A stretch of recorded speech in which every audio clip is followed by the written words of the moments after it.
Hi, this is Charles Kelly. How are you doing today? Today it's a rainy, wet Monday in the UK, and it makes you feel like just flying off somewhere to the warm Mediterranean sun and sea, somewhere like Spain. But unfortunately, for perhaps hundreds of thousands or maybe even millions of people who have travelled to Spain in the last few weeks, they are going to have a big problem because the government has imposed just a couple of days ago new rules saying that when they return from Spain, they will have to self-isolate in basically quarantine themselves for 14 days upon their return from holiday. Now, this has thrown the whole industry really into disarray because when those people left to travel to Spain, the guidance was, well, it's okay, it's safe. So their insurance would have covered them because they're travelling to a safe place. In fact, many parts of Spain, they say, have lower rates of infection than the UK. But now that they're there, they're finding that, on their return, some of them might have flown back over the weekend and found that, hang on, you've got to now self-isolate for 14 days. Now, whether that's enforceable or not, that's another matter. But most people will do the honest thing and say, well, I've got to self-isolate. I mean, it's if you get caught, there's a big fine.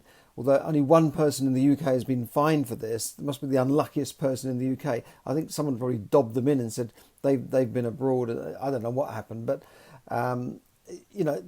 these people have gone away in good faith, and now that they're trying to get back, then it's a big problem for them. They're going, and if you're coming back on holiday, and normally people come back on holiday and the next day they're back at work to try and earn the money to pay for it.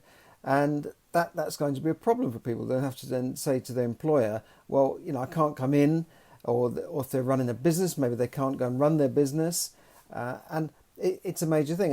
And they're not going to get any government help because they're not really technically unemployed. They're not on furlough, so they're not covered by that. They can't really just go and immediately get some sort of benefit or statutory sick pay, anything really. They're kind of left in limbo as to what to do.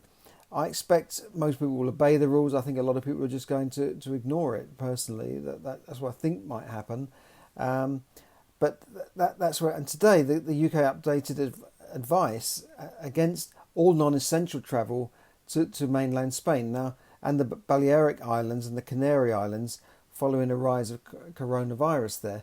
Now, in a way, that has clarified the situation for holidaymakers who may have had holidays booked to travel in the next week or so, and now at least they can go back and say to their insurers, well, I've had to cancel this holiday, and they can get their refund. Now, this applies to things like package holidays. You should be able to go back to your tour operator and get a refund because now that the official advice is don't travel. But if you just booked a flight only, say with Ryanair, now Ryanair is saying, well, we're flying there anyway, we're not going to give you any money back. And we get money out of Ryanair is like getting blood from a stone at the best of times. So you're not going to get any money back really on a flight only, unlikely anyway. But a package holiday is usually covered by organisations like ABTA, and there are rules there. But a lot of people just nowadays just book a flight, don't they? A cheap EasyJet Ryanair flight, and they get an apartment on Airbnb or Booking.com, and it's a kind of a do-it-yourself package. Well, they're not going to be covered by insurance. Now, if you travel to these countries and you've got insurance, your insurance could become invalid because you're travelling against government advice, and that might not be for catching coronavirus. That could be for anything. It could be for having an accident or anything. The insurance company could rightly say, well, your insurance is invalid because you shouldn't have been there. Not all insurance companies are that ruthless. Sometimes insurance companies will say, well, we'll cover you in this instance, but it's not worth taking a chance because, if you go, you could lose all your stuff, you could get robbed, you could be in hospital, anything can happen, and your insurance company could just say, well, no, your insurance policy is not valid. So that's really been a big problem, and Spain are going crazy about it because 25% of their tourism comes from British travellers, and it's worth billions of pounds. I think more than 10% of their economy is just based on tourism.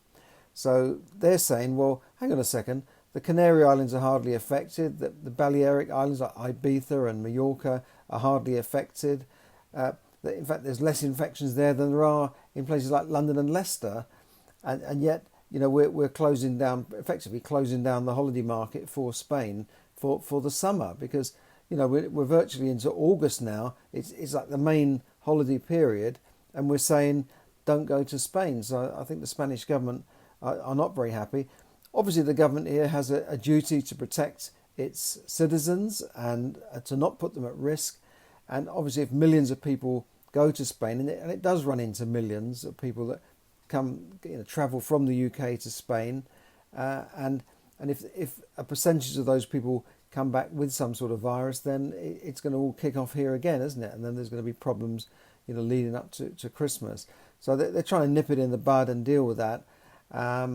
It's a pity they didn't do this earlier on in the year to Chinese travellers, and had China, I think, been a bit more upfront about it, a bit more open about it, then we could have imposed some sort of restrictions. And the countries that have bounced back in Southeast Asia tended to be those countries that restricted Chinese travel, because Britain has a couple of million, I think, certainly hundreds of thousands of Chinese students, many more workers. Northern Italy has a lot of Chinese workers and students, as does Iran, and all those countries have been affected heavily. And America, of course, a lot of people travelling to and from China and America, and those are the countries that have been affected the most. So it's really bad news, and it comes at a time when I was just reading over the weekend that thousands of jobs are likely to go from hotels. Hotels in the UK are looking at 20% job cuts in the UK hotels, because this is going to affect people travelling in and into the UK and London. And looking around London, it does look quiet. I mean, things are getting a little bit busier and people are out shopping again, but it's still a shadow of the normal tourism industry that you would normally see in the summer, where you can't move on the trains, it's packed with people, and they're all out there spending money. But this year is really going to be a disaster for tourism. Lots of other companies planning job cuts. Royal Bank of Scotland, NatWest, as I was saying last week, they're planning job cuts, and other organisations are advising that there could be a recession at least until 2024. And one of the ex-chancellors, Philip Hammond, said that the government should not rule out a wealth tax. So I think there's going to be tax rises to pay for all of this, and I think we're in for a long, hard recession in the UK, because not just because this virus is continuing, but because of the knock-on effects of 6 months loss of business for companies. A lot of companies deciding to mechanise more and use more home working, more artificial intelligence, more mechanisation in their job, and which involves less people. And once the confidence in the economy goes, which it does seem to be, that has a knock on. It's almost a self-fulfilling prophecy that if businesses think there's going to be a recession, and they cut back on expenditure and investment, then it automatically creates that recession. If consumers like you and I think that there's going to be a recession, then we tend to hoard our money a bit more. We're not out spending so much money, and that then reduces the GDP of the economy and literally creates a recession. It's almost like it becomes the opposite of inflation. It almost creates deflation. Now that's not quite happening yet. I mean, for instance, like I read today that over 1 million bikes have been sold during the lockdown period. So it's not completely bad news, and the housing market has picked up. But if people just hold back on spending, then it becomes like Japan, which sort of remained in recession, from the end of the 80s almost to now. Their economy is just flatlined because people are not spending as much as they should, and that then creates more recession, because why would companies invest if the people are not going to be out there spending? Something come up today as well, which is good news for the UK, and that's that there is still investment going on here. If you go around town, you'll see lots of building projects which are still happening. But in a part of Kent, they're going to build a sort of a Disney theme park, in the next few years, and that will be one of the biggest theme parks in Europe. So there is some good news out there in the long run, but I think in the short term things are going to be tough for a lot of workers, and I think there will be increase in unemployment. So this is the time to tighten your belt and get and put your money in the best place to save money. And one of the best places, if you've got bank accounts at the moment, is the national savings. National savings are paying the highest rate of any bank out there, and the national savings is owned by the government, and they're paying 1% on accounts, whereas I think I'm getting less than 0.25% with one of my accounts. It's barely not worth looking at. But national savings have been told to up its rates. The reason is that the government needs to raise money. When you're giving money to the national savings, it's cast iron, it's safe, because you're effectively giving the money to the government, and the government is trying to raise money to pay for all of this job furlough and job retention and all these things that they're spending on, and the fact that we're getting less tax revenue. They've asked national savings to get 35 billion in to pay for all of this stuff. It's a bit like in the war when they issue war bonds. Remember these war bonds, that we need you and this sort of stuff. And America and Britain raised billions through these war bonds at the time, and they have issued bonds, but for the average person, they don't go out and buy bonds. They probably just put their money into national savings, and that and national savings apparently is taking in a lot of money at the moment as people move their money from banks into national savings.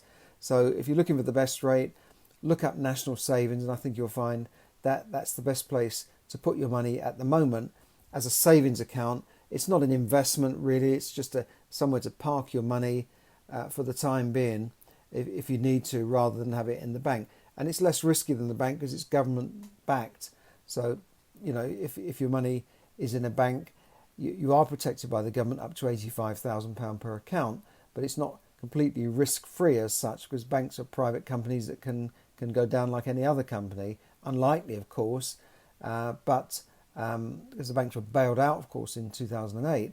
But national savings is considered to be, gold-plated 100%. So have a look at that if you're looking for savings rates. So thanks for listening.